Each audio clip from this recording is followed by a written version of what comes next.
বন্ধুরা, বিকাল 3টার দৃশ্য, মানে বিকাল 3টা না, এখন দুপুর 3টা। এই যে ঝড় উঠে গেছে আর বৃষ্টি পড়ছে পুকুরে। দেখুন বন্ধুরা, কি সুন্দর প্রাকৃতিক দৃশ্য।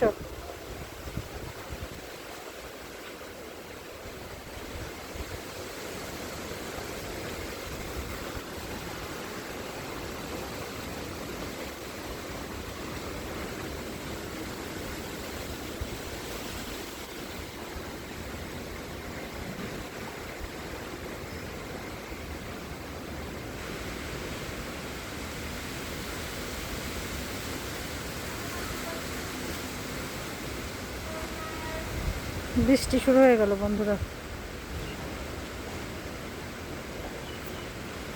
বন্ধুরা, ঝড়ের মধ্যে গাছের নিচে আম পড়েছে, অনেকগুলো আম পেয়েছি। দেখুন বন্ধুরা, 4টা আম পেয়েছে, 4টা পাকা আম, একটা কাঁচা আম ঝরে পড়ছে।